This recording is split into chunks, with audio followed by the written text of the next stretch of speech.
We'll get right into it. So the goal for this session is this is not going to make you a qualified arborist to do tree risk assessments, but I want to talk a little bit about tree risk to kind of put things into context. We'll evaluate the process and show you some data from real tree risk assessments that were done followed by a hurricane. Then we'll talk a little bit about the biology of decay and how to identify different types of decay, and finally getting into some of the common decay fungi you find on living trees. So I think we're all aware that trees provide some inherent benefit to our urban landscapes, urban forests, as well as our natural ecosystems in many ways, providing shade, sequestering carbon dioxide, reducing urban heat island effects, etc. And aesthetics. We all can appreciate the value and the beauty of trees. But we also know that trees can fail. And this leads into liabilities and damage that can occur, especially in our urban areas where there may be properties and people. This can become an issue. So as arborists or practitioners of taking care of trees, we need to be able to understand some of the symptoms and signs and types of decay and how we can prevent decay in order to reduce this risk.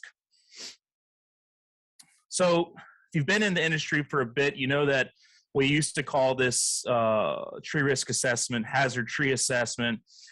And, there's a little bit of subjectivity to that. There's also subjectivity to our current method, but I think it's been refined. And for good measure, we're not using the term hazard anymore, because I think we can all agree that this is a hazard tree. But by calling something a hazard tree assessment, we're already assuming that the tree is a hazard. And it kind of creates a bad problem for us and how to talk about these things. So tree risk assessment is the better way to talk about it. So ANSI standard came out with tree risk assessment, updated in 2017, and we have a second edition best management practice through the ISA. So the reason that we have to have this standard as well as the BMP is so we can all agree on what we're doing and have some sort of consensus on the process of how we're evaluating risk.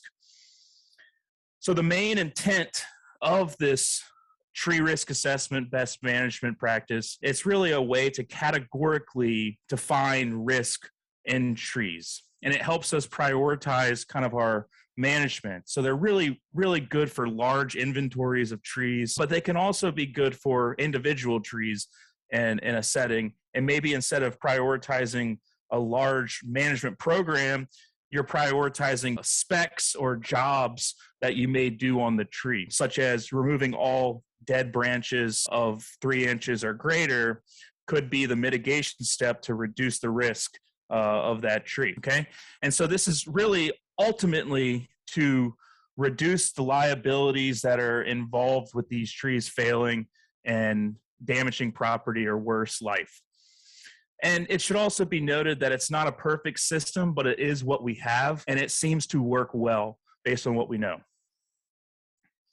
So the basics of a tree risk assessments, there's 3 main sections that are broken up into these matrices.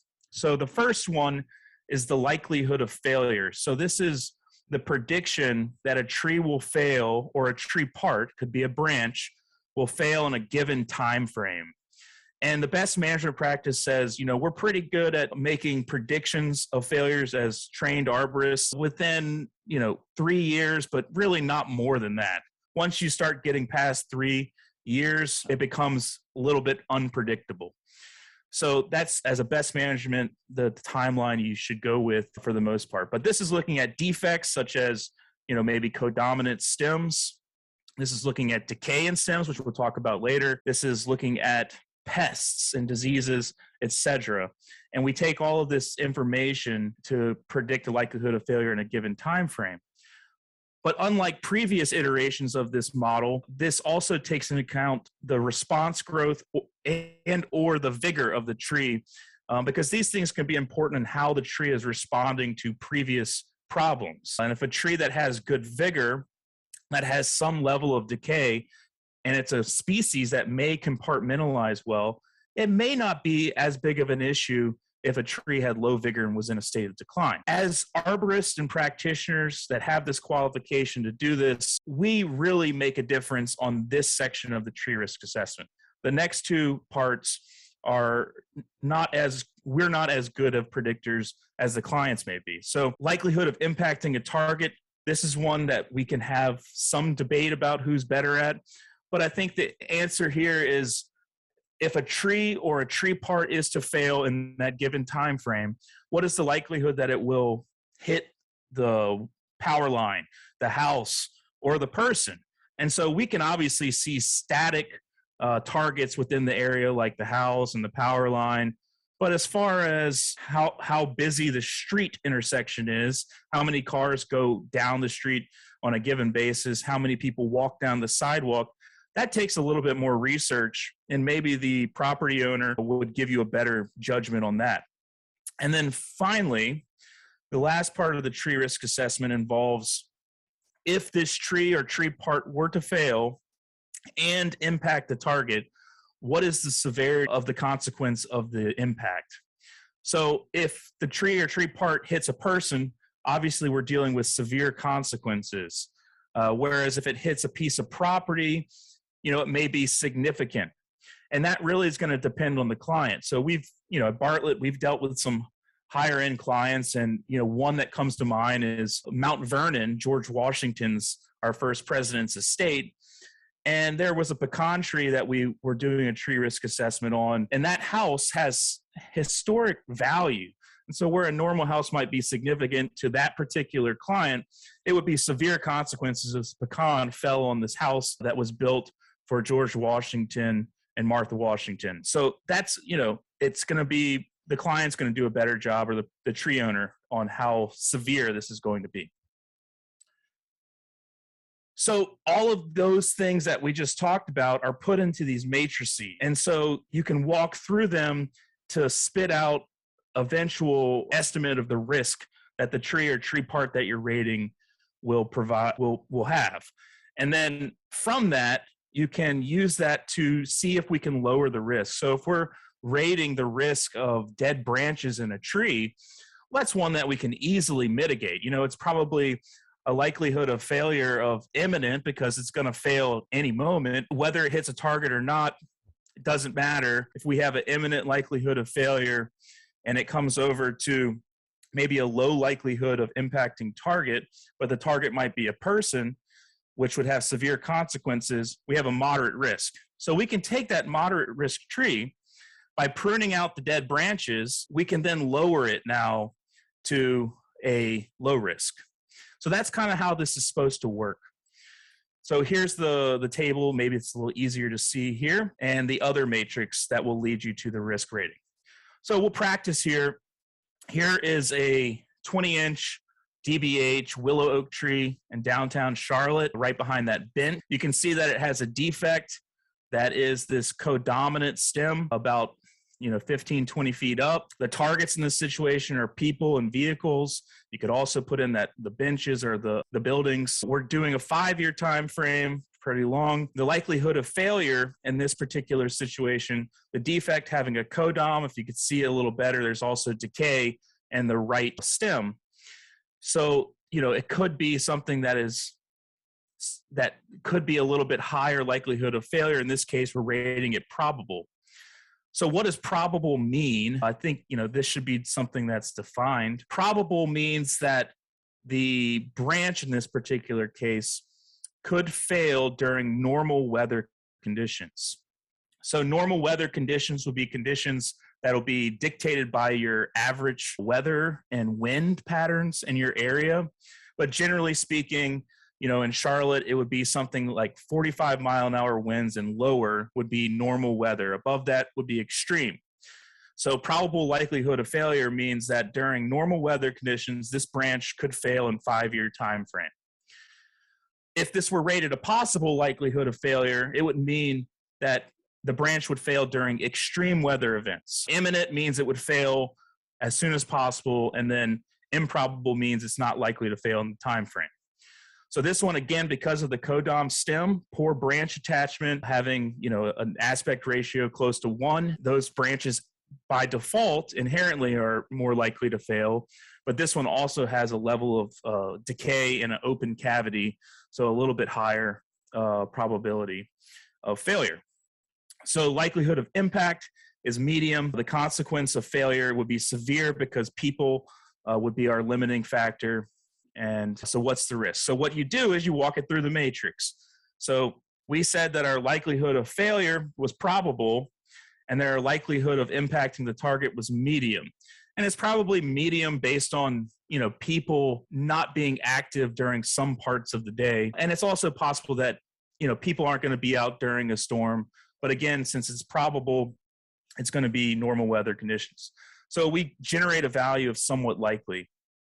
And then the next matrix, we would take the somewhat likely, and we said that people being our target would result with severe consequences. We have a moderate risk tree. So that's what we get here. Now, I think that, can we lower the risk of this tree to something that is low and wouldn't be a concern? I think the answer here is yes. I think through either pruning, weight reduction pruning, especially on the branch that has some level of decay.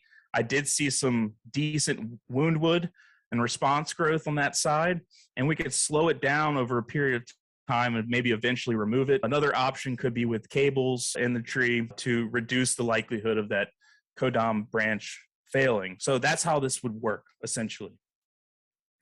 So to kind of give you some insights on how effective this is, it seems very subjective, and you may have plus or minus a little bit of difference in your ratings. But if you go through the program and you understand what you're doing, you can be pretty good at this. So there was a couple inventories done in Charleston and Savannah by our inventory team with Bartlett. And after Hurricane Matthew went through several years back, the inventory arborists were allowed to go back on site and evaluate which trees failed, which tree parts failed, and what defects were most important.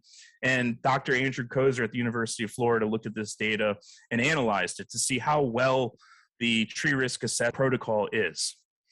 So 6 sites within these 2 cities, over 2,000 trees, and 3 arborists went back to that did the assessments and then went back to evaluate.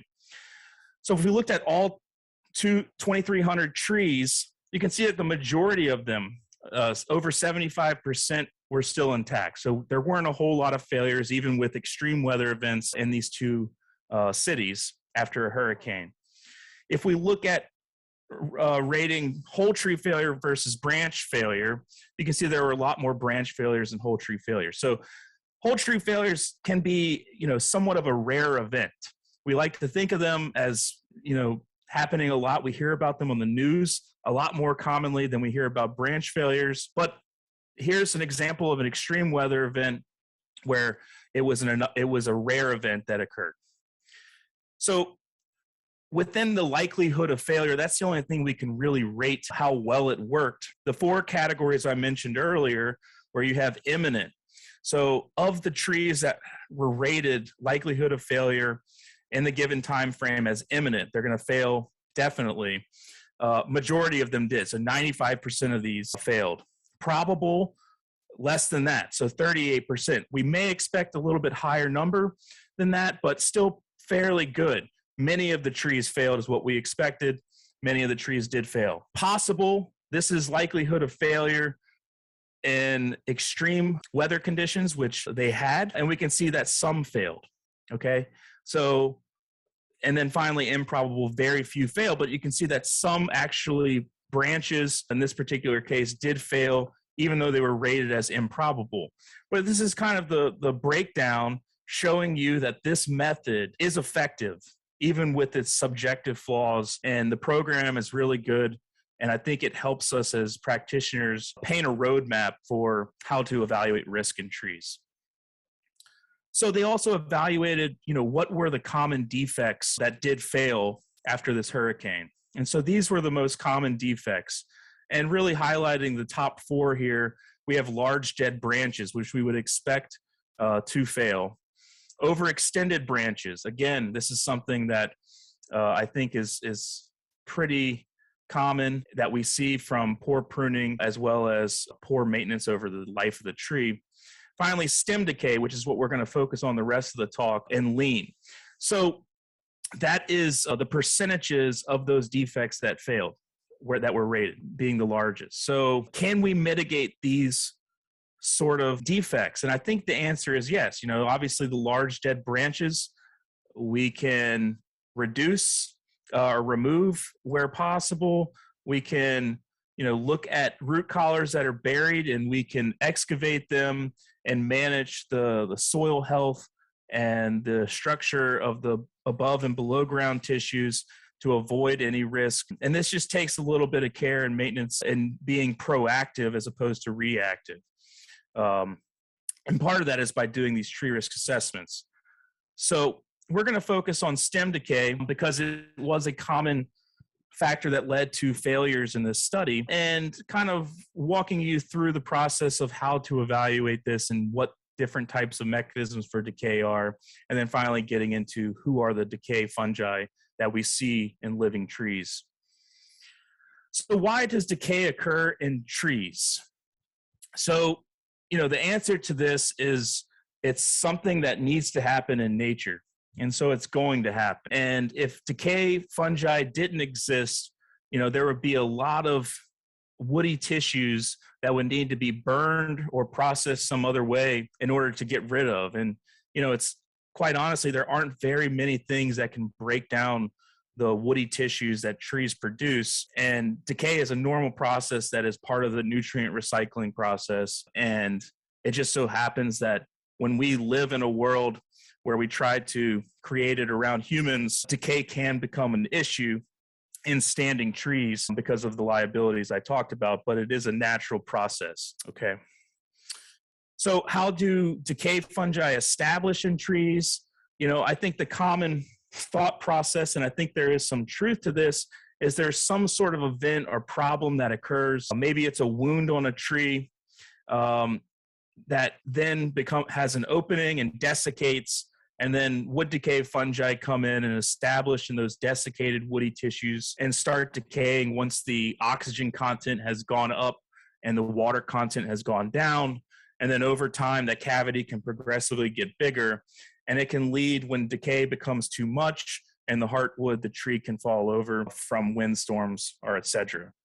So I think the big thing is something has to happen in these trees below ground a lot of times to kill tissues, to lead a pathway for these decay fungi to enter. And usually they're moving from the root tissue in through the heartwood and decaying from the inside out, although there are also fungi that decay from the outside in. All right, so here's a schematic from the Forest Service that shows a similar thing, where maybe a branch fails or there's a stub cut made, a poor pruning cut, and that tissue desiccates, opens up a path to the heartwood, the center of the tree, where the decay fungi can colonize and form a column of decay. And then eventually that column can progressively get worse over years. And then the load exceeds the strength, the load being the wind or the weight of the trunk above ground tissue, in addition to the winds and ice and other forces, exceeds the strength, which is the wood fibers, the cellulose and lignin, and then the tree will fail. So I thought it appropriate for Valentine's Day to talk about this beauty of a find that I found back in my home state of Louisiana at a state park. These lovers had no idea that they were creating a pathway for decay organisms when they carved their initials in this tree. So hopefully they're still together on this Valentine's Day, but they did create a really nice patch of stearium on this tree in the forest. So in addition to bad pruning, we talked about root collars. Why would decay occur on trunk tissue that may be buried? Here's a particular situation of an elm tree, and you can make out where the tree was buried previously. So it's about 2-3 feet. The grade was up against this trunk, trunk tissue does not want to be below ground. It wants to be above ground. And so the moisture content can kill those tissues. and lead to a pathway of decay. But you can also see that the tree had some vigor and response growth because of the swollen buttress. This tree is trying to combat that condition, and it's trying to compartmentalize some of the damage that was done from the wounds that led into some decay. This particular tree was a tree that got struck by lightning. So trees can get struck by lightning, especially in the south where we have high densities of lightning strikes, and they might not die right away.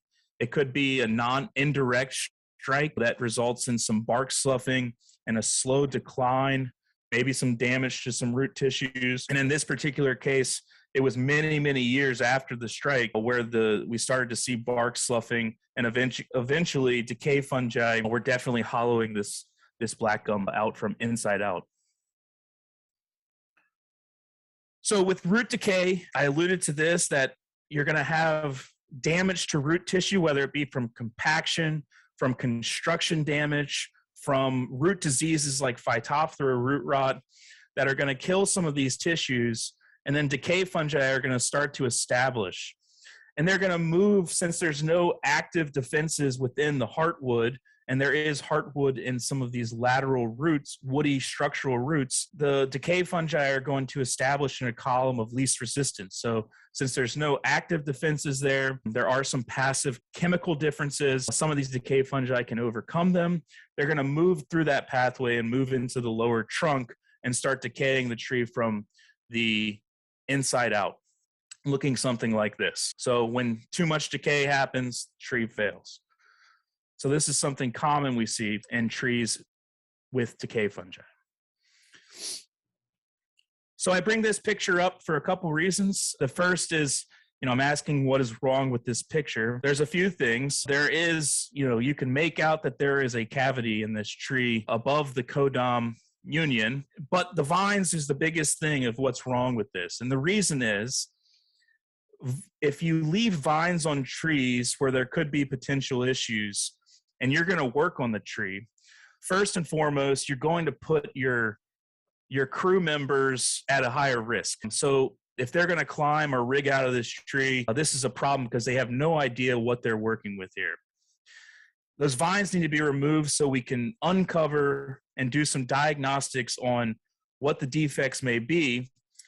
There's probably going to be some decay there, as well as how advanced it is and how far down it goes, so we know the situation. If you don't uncover that, you will be held liable for negligence as practitioners who should know better. This is definitely something that you should talk to your clients about. I know people like vines and trees for whatever reason. It's not necessarily a good idea in these situations. So why are we concerned with decay? Well, I just said, one, we're concerned about our employees that climb trees and remove trees and prune trees. Obviously, we're concerned about them, but we're concerned about our clients' properties as well. This is why we're concerned with decay, as well as this. And this is an example of one. That's a yurt, as I've been told. As an employee, a colleague of mine that works at the Bartlett Research Lab went on some retreat out in New Mexico, and this was actually her hut that she was sleeping in, and this poplar failed into her hut because of decay, because of this Ganoderma species that was at the base. So she definitely cared about that. Fortunately, she was not injured and she was not in the hut at the time. Here's an example. I don't know if any of you know this tree, but this was an iconic baobab tree in South Africa. And it actually had a bar inside. But guess what? Too much decay and too much cavity, the tree failed in a storm. And so when your bar fails, that happens to be an iconic baobab tree, you start to care a little bit. So how do we know that a tree has decay? What are some indications so we can observe this a little better? So more often than not, you're not going to find or see the fungi that are decaying the tree. Some decay fungi will produce fruiting bodies, but they may be produced, once per year and be present for a bit of time. It's also possible that a client might find them unsightly and pick them and throw them in the trash. So you might not see them when you're on site. So it's important to look for other factors. So looking for cavities, nesting ants, as well as termites. These are only associated with decay. So if you see a lot of carpenter ants or native subterranean termites, or some of you probably deal with the Formosan subterranean termite that is extremely bad for trees, invasive exotic that attacks living trees, that would be a concern and let you know that there's some decay. Looking for any sort of cracks or seams, sloughing bark, and swellings in the stems or butt root flare area. And this is, dealing with over time response to decay by producing response wood to the process of decay. So these are some other things to look for when evaluating a tree. So I've mentioned heart rot, essentially without saying the word. This is decay that's moving from the inside out. And this is something that we see often and is probably fairly problematic from a tree standpoint. I think it's safe to say that every mature tree in a forest has some level of heart rot.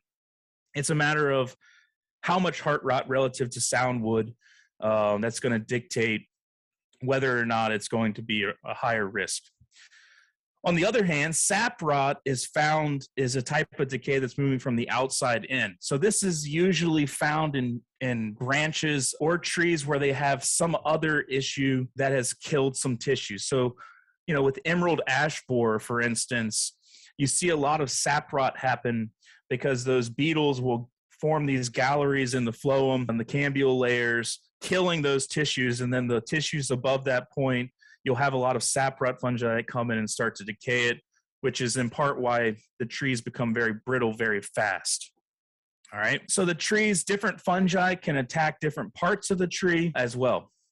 So two things I want to focus a little bit of time on is two different types of decay fungi. And there's really a third one, which we'll talk about some specifics of later. But the two major types are white rot and brown rot. Okay, so you can see why they're called a certain thing. One results with wood that's stringy and white, and the other results with wood that's blocky and brown. So why is that? Think about it for a second, and it has something to do with these two molecules, cellulose and lignin, but which one is which? And so the answer is that white rot is the decay and degradation of both cellulose and lignin. These are the structural components of wood that give it its strength and rigidity. Brown rot fungi will break down only the cellulose components and hemicellulose. So lignin happens to be a darker color in nature. So that's why it has remained brown. Whereas in white rot, it's decaying everything. It becomes this stringy white substance. So if you can think about it in another way, you've probably all seen or know about reinforced concrete. So reinforced concrete is a concrete mold that has structural rebar or steel rods that go through the middle. So those steel rods are helping bind the concrete and make them last a lot longer and not become brittle. So if you think about this in terms of the wood structural sugars, cellulose and lignin, the cellulose are the rods of steel or rebar, and the concrete is the lignin. So cellulose fibers are deposited in a matrix of lignin is how wood functions in strength and rigidity. So if you have fungi, let's say a brown rot fungus that decays cellulose, it removes the rebar from this reinforced concrete if we're using this analogy. And you can imagine that concrete is going to become very brittle. That is exactly what happens with that type of decay in trees. So with a brown rot fungus or brown rot type of decay, you're going to lose all compression strength from that area where the decay is. And so the forces and weights above pushing down on it, those pockets that are decayed by a brown rot fungus are going to be very brittle and crumbly. Whereas a white rot, there may still be, it's going to happen much slower over time of breaking down both the lignin and cellulose, and there will be some give in that. And I think because of the fast degradation of the cellulose in a brown rot type of decay, these oftentimes in the short scents tend to be a little bit, raise a bit more red flags, so to speak. So those are the two major types of decay. I think it's also important to know your tree species and to know how durable or how decay resistant or susceptible it may be. So there are some guides that exist out there, such as this one on the natural durability of wood, and some wood product guides that talk about tree wood physical and chemical properties. But I think it's also important to know your species, your local species, and how they adapt to decay and cavities and things of this nature. Like, for instance, in Georgia, you know, on the coast, you may have two oak species, one like a live oak and one like a water oak. And water oaks, being an early successional oak growing really, really fast, happen to be pretty decay-prone trees and have a lot of issues with that. Whereas live oaks, which are a late successional species, have very dense wood, are more decay-tolerant species, and they compartmentalize a lot better. So knowing your species is going to help you understand how big of an issue the decay may be in the tree.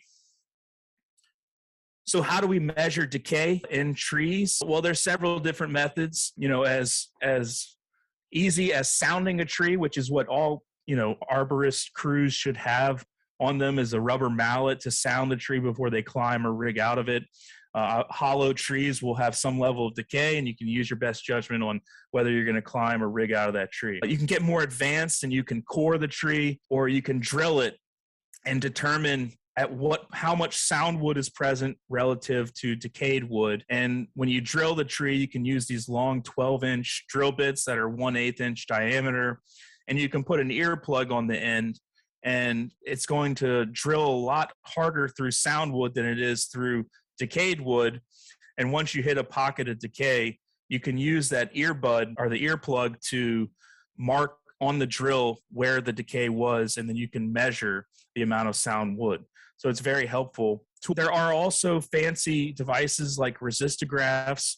On the left is a newer digital one that will measure the friction of the drill bit as it goes through. The same concept, but it'll give you a map instantly in the field. And these run for somewhere between $10,000 and $20,000, depending on the model.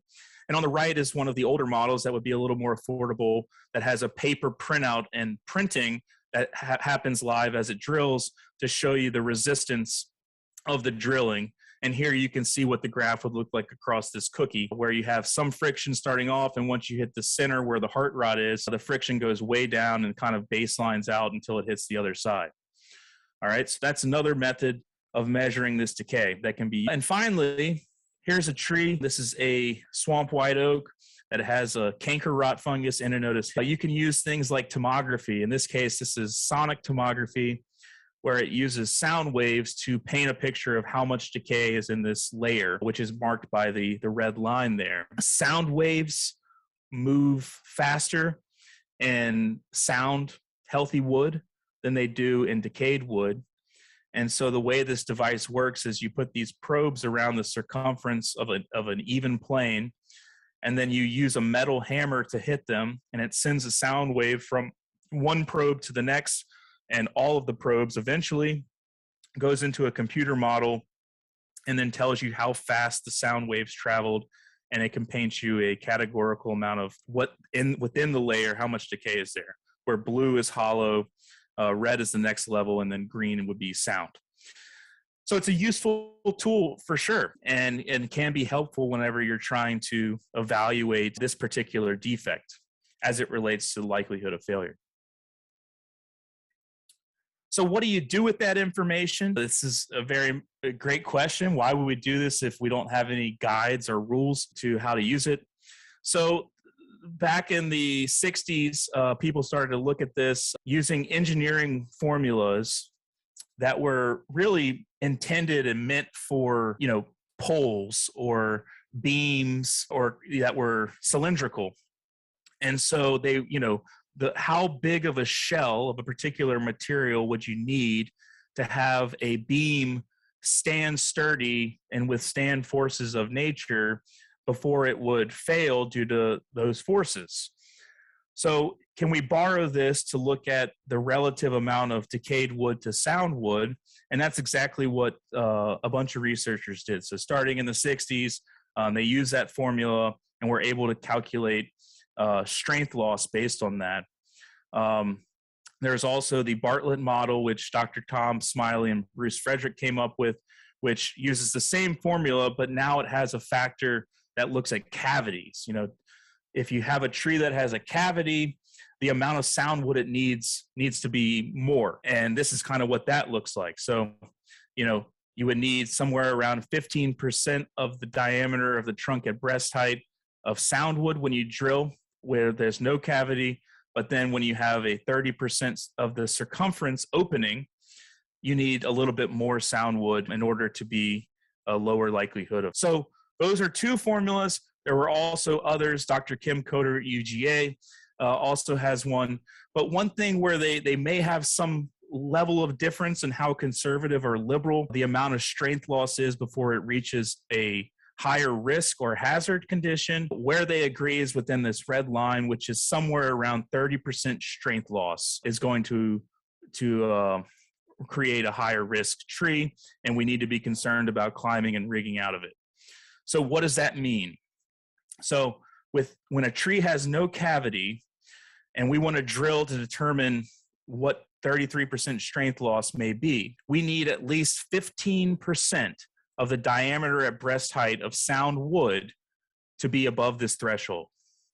All right. If we have less than that, then we have an issue. So if we have 10% of sound wood, we're really dealing in the ballpark of 50% strength loss, and we're into the probable likelihood of failure category, and it can be concerning. So this is how you would essentially use these models, and this is just the one defect. So obviously there's other things you would need to take into the equation, but this is how you evaluate decay. What about the roots? You know, that was the trunk tissue. Well, a similar thing applies. So what we do know from some research that we've done at Bartlett, looking at cut roots and at what distance from the trunk we can be problematic from a risk standpoint or a failure standpoint, what we found is this graph is showing on the y-axis the relative amount of force to pull to 1 degree subtracted from the control. So the relative amount of force it requires when the roots were cut right at the trunk versus 1 foot or 1 times the diameter, all the way up to 5 times the diameter away from the trunk, divided by the force of the control. So the higher the bar here, the less force it took to pull that tree to failure, essentially. So once you get to 3 times the diameter away from the trunk, so if you had a 10-inch tree, you're looking at about 3 feet away, you're kind of in the safe ballpark to not have likelihood of failure. So anything within that 3 times the diameter at breast height is kind of the critical structural root zone of that tree. So with root, we can never evaluate a tree for risk or evaluate the defect of decay if the root flare is not visible. So definitely don't do that, and it's not part of the standard. You need to count the number of flares within that 3 times the diameter at breast height. And the tree is deemed unstable if less than 15% of the diameter at breast height is not on top of the root flares. Remember that decay moves in from the bottom of the lateral structural roots and moves upward. So we're looking for intact sound wood on top of the root flare, and we really need the amount on an individual root flare to be similar to the trunk. So then a tree is considered unstable if 50% of its root flares have less than 15% of the diameter breast height inches on top of the flares. So if you have a 10-inch tree, you know, we're looking for at least 1.5 inches of sound wood on every root flare, or at least half of the root flares to be stable. And that is trees without leans. When a tree has a significant lean, now we're dealing with, we need at least 70% of the roots to be stable, to have that 15% of the diameter breast height on top of the root flares. So these are important kind of rules of thumb for evaluating decay in trees. So what's missing in all of this? We talked about the amount of decay and kind of what these formulas have said. And just to give you some perspective, like the Bartlett formula, these formulas came out of evaluations after storms that happened in the late 80s, early 90s, where decay cavities were measured in trees or branches that failed and put to the test. So again, it's based on some data and not just, observations on one individual tree, let's say. So it encompassed many species and a large number of trees. But what we're missing in this is a few things. We're not considering any factor of load. So the formula does not equate for, the canopy size or the live crown ratio amount or, the lever arm of the particular trunk, let's say. It doesn't take into consideration other defects like saturated soil. So in this formula, we're measuring the amount of decay, but we're not taking into consideration some of these other factors that could be important. Site history, like previous failures. If a tree fails on a site and the neighboring tree remains, that tree has, grown response wood to the forces that were present when the other tree was present. And so it can be more likely to fail now that other tree is not there because of lower live crown ratio from being shaded out, lower response wood in the flare because there weren't as much wind force on that tree previously. And so decay can be more important in that particular tree. Finally, location of decay, whether it's on the tension or the compression side of the tree, the vigor of the tree, but understand that it is a tool. And every tool is as good as its limitations because nothing is perfect. So how do trees handle decay? I think we've all seen this as arborists. Shigo's model of CODIT, our compartmentalization of decay in trees. So what we know is trees have these inherent walls that can protect it against decay, and some are stronger than others. So wall one is the movement of decay up and down. It's the weakest wall, and usually trees have this by producing these tyloses, or these bubbles within their xylem vessels, or gums and resins. So those can, block decay moving up and down, and it's usually the weakest protection. Wall two is the growth rings, or the movement of decay from side to side, the stopping of it. So when you have late wood, let's say in an oak tree, the cells are much closer together, they're denser, they have thicker cell walls. Decay fungi have a much harder time breaking those down than early wood, which have thinner walls, larger in size. And so that's the one way to stop decay within a tree. Finally, wall three is the protection of movement of decay radially, and that's through these ray cells, which are actually alive in the tree and move from the inside of the tree to the outside, and they are pretty strong chemically and actively against decay. And then finally, the strongest wall is wall four, which is the formation of callus tissue differentiating into wound wood that is chemically and physically stronger protection against decay. So trees can do this well. And not all trees are created the same in how well they do this, but it's something that you should take note of when evaluating a tree for this, because you could have trees that have a very small amount of decay, and then you can have the same species that has an extensive amount of decay, but at least you are looking for the vigor and the ability for it to compartmentalize. So this is how that process would occur over a long period of time. You can see it's not something that necessarily happens overnight, compartmentalization. Here are some other examples of coded in action.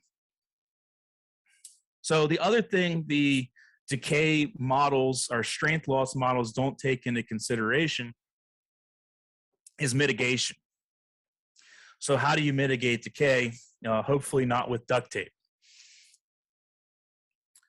So that's, for another presentation, but what I can say is a lot of the mitigation is going to be a case-by-case basis, and could require, removal. That could be the mitigation option to remove the risk from the site, but it also could be, reducing branches and loads within the canopy and weights of the crown, or reducing lever arms of the trunk to reduce the force on the site where decay is, which could lower the likelihood of failure. It could also be through cables and things like this to keep the tree strong. So now I'm going to go over a few common wood decay fungi that we see in urban landscapes and give you some information about them. But before we do this, obviously we're not unmuting in this session, but just do yourself a favor and I'll give you a few seconds to identify which one of these is armillaria, causal of armillaria root and butt rot of trees. All right, so if you answer the top right, you are correct. So the other two are ones that look like it but aren't it. And I think this can be important from a standpoint of identifying the fungus and what's important. The one on the left here is a saprophyte that could appear superficially as armillaria, and people may really be concerned about that tree. But in reality, this fungus, Hypholoma fasciculare, is just decaying the wood chips that are placed beneath this tree. All right, here's the second quiz for the evening, keep you awake. Again, I'll give you a few seconds after. Which one of these is Ganoderma? A decay fungus that we've probably all seen before. One that's also commonly emailed to me, what does this Ganoderma fungus mean? And the answer is none of them are Ganoderma. So the top left is Fomitopsis species. The top right and bottom left are two different species of Inonotus, and the bottom right is a species of Fomes. And why it's important here, none of these are Ganoderma, but do they all cause decay? The answer is yes, they do. In fact, 3 of them are white rot fungi, the 2 Inonotus species and the Fomes species. And the top left one, Fomitopsis, is a brown rot fungus. So knowing the identity of these fungi can help us know what type of decay it causes and to know what properties of wood are being removed. Will the wood be, very quickly removing all of the cellulose components, making it brittle, or will it be a more progressive process with the white rot fungus, like the Inonotus canker rot that we see in the top right? So how do we identify fungi? I can tell you that there are no sort of toadstool testers like we see in this picture that you can hook up and it can tell you what it is. You really just have to study a bit, or go out with an expert who knows what they're talking about, or send a lot of samples to a diagnostic lab to help you learn what the fungi are. There are some good resources available through the ISA. Dr. Chris Luley has a great book that you may all have. It's a small one. It's very limited in the species it has, but it does a great job of highlighting the main ones. There is a Wood Decay Fungi of Living Trees book that you can get on the ISA page. But they also turned that book into a little bit more comprehensive website that has a nice, easy to use key and information about some of the fungi that we find on trees. And you can go to treerot.com for more information there. So some of the fungi that we see on living trees, armillaria is definitely one, commonly referred to as honey fungus or shoestring root rot. It's a root rot pathogen. Some could consider. There are multiple species, and I think that some species could be more aggressive on living trees or living tissues, healthy tissues, let's put it, than desiccated, dried out tissues. But it is common in our landscapes. A lot of times I see it where Phytophthora root rot has come in and maybe caused a lot of root death on, let's say, an arborvitae. And then armillaria follows in, starting to decay those tissues and moving into the lower trunk. And the tree, by that point, may be on the way out or dead. So this fungus starts off looking like that. There are several species, but a lot of them produce these rings on the stem and can be yellow. They almost always grow in clusters like we see here. And some of the species will produce these black shoestring tissues called rhizomorphs that we see here, which is where it gets the name shoestring root rot. And this is the way that it can move from one tree or stump to another by underground networks of these rhizomorphs. So there's the fungus mushrooming over a 3-day period on a large root of a tree that was removed. And here is another sign of the fungus where this particular tree had died pretty rapidly in the summertime, and the bark had pushed off very easily, and there are these white mycelial fans beneath, which is a common indicator of armillaria decay. A fun fact is the decay fungus actually bioluminesces. And here are some pictures of some cultures I have where it is bioluminescing. Another common root decay fungus that we see in our urban landscape, this one I see a lot in Charlotte, North Carolina, as well as Raleigh on willow oak. This fungus is not a mushroom. It doesn't look like armillaria.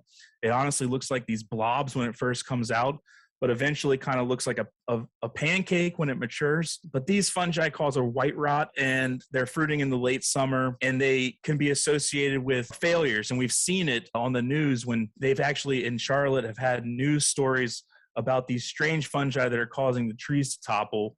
And the real answer here is a lot of times these trees are not, this is not necessarily the cause of the tree toppling over. It's kind of somebody wants to point the finger, but a lot of times these trees that are failing have severe construction damage where large roots were cut due to sidewalks or streets or other things that lead into decay, and then the trees fail. So is it really the fungus, or is it the people that are causing the trees to fail? Your guess is as good as mine. So here's what it looks like whenever it planes out.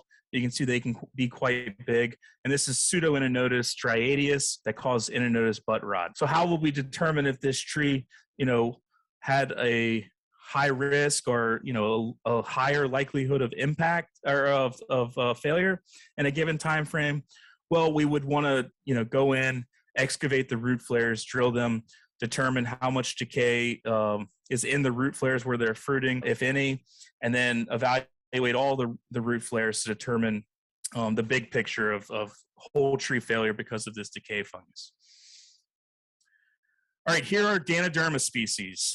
There are several species of Ganoderma that occur on trees and really depended on geography and host to get the species identified. But what they all have in common is they cause a white rot type of decay, typically causing a heart rot, so moving from the inside of the tree outward. Here is a block of water oak wood that I inoculated with a Ganoderma species and let it incubate for 90 days.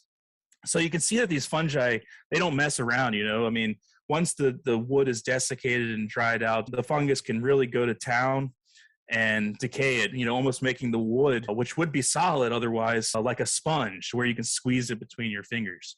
So it is something that they have this powerful machinery to break down these tissues, lignin and cellulose, and it can be concerning.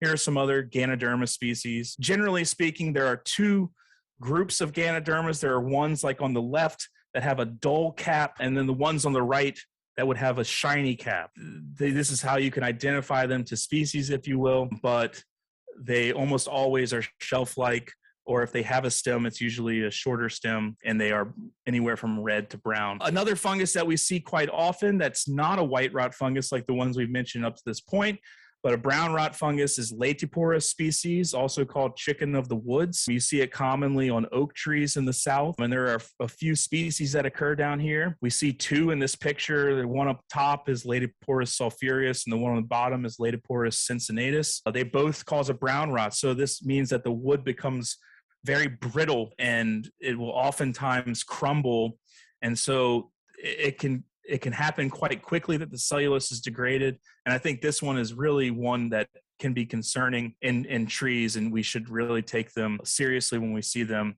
on how much decay may be present. It is one that is quite good to eat. Not telling you to go out and eat these fungi, but this one is a good one to eat if you can identify it correctly, but it is a concern. Another brown rot fungus that you may see in the urban landscape, especially in the south on conifers, on pines in particular, but also other conifers, depending on where you are, is this one is super problematic in that a lot of times when trees fail that have this type of root that's a brown rot type of decay, they have healthy looking canopies. And that's part of the reason why they fail is, the large canopies, maybe with a large lever arm on a pine, and it has root decay caused by this fungus. It can topple quite easily in a windstorm because of the brittle nature of the lower trunk tissue, and all of that force being resonated down to that point of weakened attachment to the soil. So it can be very concerning. Here's what it looks like. Kind of looks like a flattened out pancake that's kind of hairy or velvety on top, starts off yellow or orangish, turning brown and eventually black over time. And that's Pholus schweinzii. It's also one commonly referred to as the dyer's polypore because these beautiful colors that they produce can be extracted out and yarn can be dyed with it, so I'm told. Finally, hypoxalan. So I didn't talk about soft rot earlier. I talked about white and brown rot, but there is another type of decay, which is called soft rot. It's more akin to brown rot type of decay in that the wood becomes very brittle. And the reason for that, I'll show you a picture of later, is because the soft rot fungi like Hypoxalan, Biscognoia, if you're up to date on your taxonomy, will degrade the secondary cell walls and form cavities in the cell walls of the wood fibers. And it creates, if you can imagine, kind of spongy cells. So the compression strength goes away, much like the crumbly compression strength loss of brown rot type of decay. So Hypoxalan, it's asexual stage. You can see it looks like this gray strips or crusts, and eventually the bark can be pushed off, revealing these sexual black streaks. You've probably all seen this. This means that the tree is dead, or it's dead and doesn't know it, or the branch tissue for that matter. There's an extensive amount of decay and really should be taken serious. You know, a tree that looks like this on the left should not be climbed, should be removed with a bucket or other means that you're not climbing because it's very brittle. And lastly, akin to Hypoxalan canker, this one is called brittle cinder fungus or Kretschmeria dusta, or if you're old school, Ustulina. This one also causes a soft rot, but instead of causing it on branches and above ground trunk tissues, it causes the soft rot on the root flares as well as the lower trunk tissue. So again, we're dealing with something that could result in a whole tree failure. And a lot of times I see this beech, on maples, on oaks, and there's often a lot of decay that has happened when this fungus is fruiting there. It is a serious red flag and should be taken serious. So here's what cells look like that have undergone soft rot type of decay caused by things like Hypoxalan or Kretschmeria. So you can see that these cavities are made within the cell walls, and the wood becomes very brittle, spongy. So Kretschmeria, again, it'll form these gray-like patches on the base as an asexual stage, and right next to it are these black warty-looking things. It's called a stromata. This is where the sexual spores are produced. That's the sexual stage of it, and you know this is something to be taken serious. Here's an example of a failure at a parking lot area that we were operating on. Here's the fungus fruiting at the base, and here's the amount of decay that was in that cross-section of the tree that failed. And clearly you can see that there was some sort of wound that happened a long time ago. It may have killed some of these tissues, desiccated them, and you kind of have this series of successive events. It's, you know, like a forest succession. We understand that, you know, the grasses and the forbs come up first, and the pines, then the early succession hardwoods, and eventually the late succession hardwoods. Well, decay is the same kind of thing. So you have some decay fungi that can come in first and decay what they need, and then they kind of get replaced by the secondary decay fungi, which get replaced by the tertiary and quaternary decay fungi, and eventually leaving the party to Kretschmeria and Hypoxalan, which finish the job. All right, so that's kind of what these fungi, they tell a story. Overall, you know, summing up everything about this type of defect, if you can remember that failure occurs when the loads exceed the strength, then you can understand this defect. So the strength loss caused by decay fungi can result with failures if those loads, wind, ice storm, weight of the mass of the tree are more than it can handle. I do want to, you know, tell you as well that decay in trees is something that happens. It's something that we should, you know, respect and appreciate as practitioners and take seriously, but it does not mean that the trees are going to have an imminent likelihood of failure and should be removed. They are scary. There may be some liability attached to it. We can always get second opinions and recommend people get second opinions, but we don't need to be removing every tree that has a decay fungus on it necessarily. It should, though, require some further investigating. So hopefully I haven't bored you on your Valentine's Day, but thank you for paying attention. And you can get back to your berry white and red wine. And I guess we can answer some questions first. Yeah, thank you so much. Yeah, we do have quite a few questions. Some of them you answered just on your own as we were going through. Let's see here. Marshall wanted to know, and this was when you were on the common reasons for failure graph, wanted to know, can you define overextended, please? Yeah, thank you, Marcia, for the question. So an overextended branch, if we were going to generally define it, would be one that has a length that is far away from the main trunk. Now, if we're defining it in terms of percentages or quantities, it can be different depending on different situations. But you've all seen it before, and these are branches that will extend far away from the main trunk, and it increases the lever arm. And so one way that I learned about this and why this matters, because it might not make sense the way I'm talking about it, is if you take your arm, you're driving down the highway going 70 miles an hour, and you stick it straight out of the window and you have it fully extended, your arm's going to fly back in the wind. The force of that wind is going to move it back. So that would be the analogous situation of an overextended branch on how the force is going to handle that branch. But if you move your hand in halfway and you're driving, it's not going to move as far.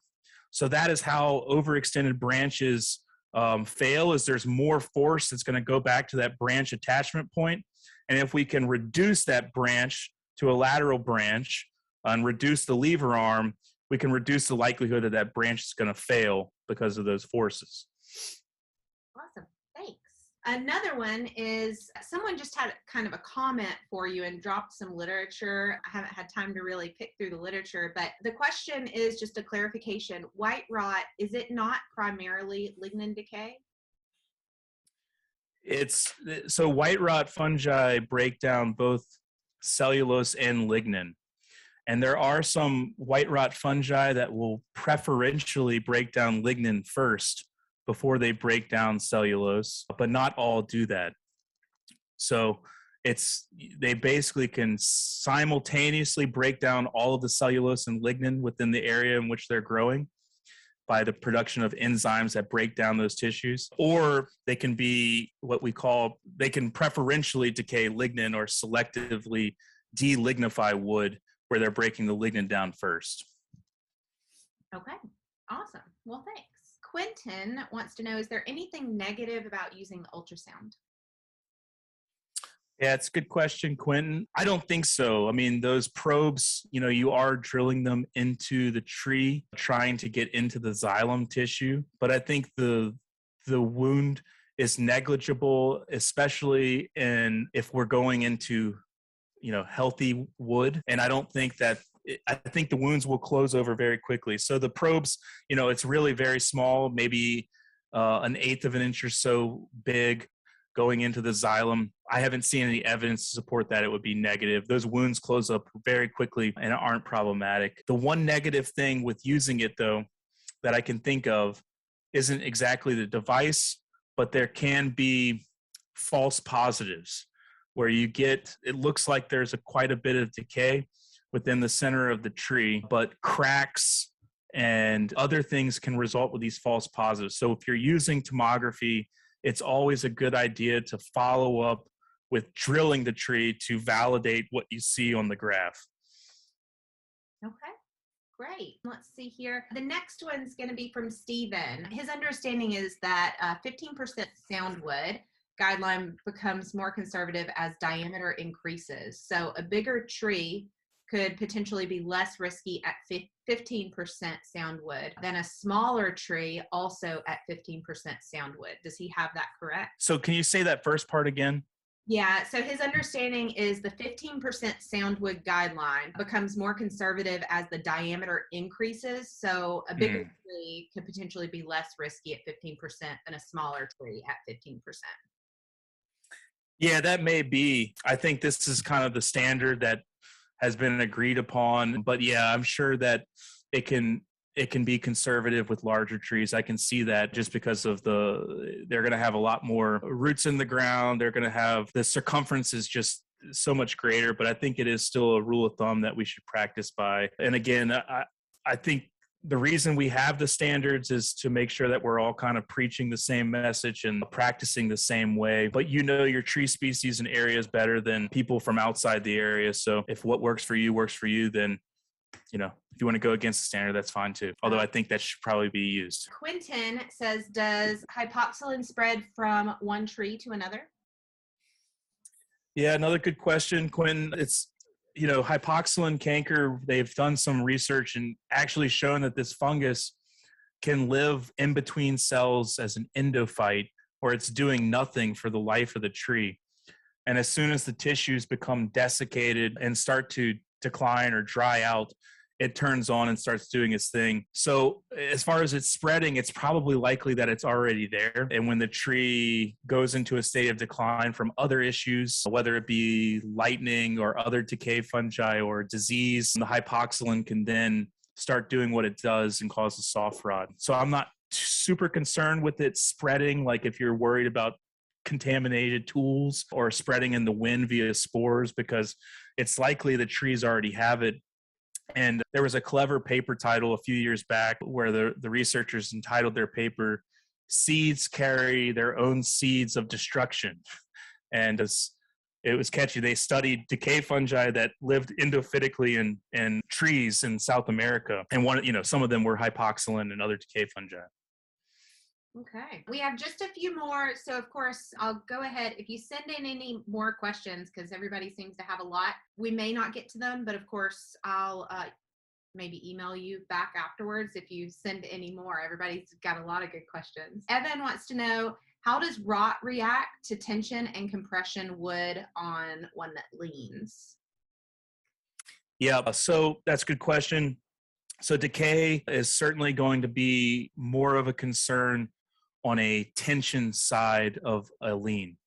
So where the tree is being pulled on the tension side, if there is decay there, it's a little bit more concerning if we're comparing the two than if it were on the compression side. And the reason for that is there's more force actually acting against that. And that's where we see failures commonly, where there's decay on the tension side over the compression side. So that would be kind of the difference between the two and how they relate to decay. Awesome. Let's see here.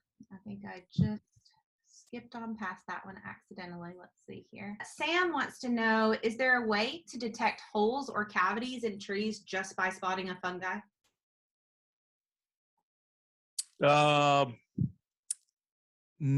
I would say, I think the question is, can you detect a cavity, or is the tree going to have a cavity just by having the fungus there? And the answer is not necessarily. You can have a tree that has decay that has no hollow in it, but it has decayed wood. And so I think, we have to use our tools of sounding a tree. Obviously, you can detect the hollow pretty easily there. Sounding is not going to be near as good on roots as it is on a trunk. Because the soil can dampen the sound of the mallet against the tree. So I think drilling, or obviously visually you can see cavities if you can probe around or excavate some of the root collar and use some sort of probing device to see if there's a hollow in the center of the tree. That's also another option. So just because there's a fungus present doesn't mean that there's going to be a cavity or a hollow. Okay, awesome. Let's see here. Patrick wants to know, are there treatment options to slow down decay when there's a presence of these fungi and hypoxalan cankers? Or are we looking at dead trees that just don't know it yet? Yeah, with hypoxalan, I think that's the latter scenario is probably true. I think branches, or if the hypoxalan is on the main trunk, that tree is probably needing to be removed. As far as treatments go, I think there are some that exist. I've been asked about some of them in the past. I just don't know how effective they are. I'm of the mindset that they aren't. There are some that exist, some including some biologicals like trichodermas and things that you can spray on trees that have decay fungi like Kretschmeria. And I just don't see how effective that's going to be if decay is already present. So unfortunately, treatments in the chemical form or the biological form aren't going to be something we want to do. But if we don't meet those thresholds of too much decay in the tree, based on the thresholds I talked about, I think that we can do cultural practices to reduce weight by making reduction cuts in the canopy to lessen the load of the tree, as well as doing soil care and anything that can improve vigor so the tree can better compartmentalize the decay pocket.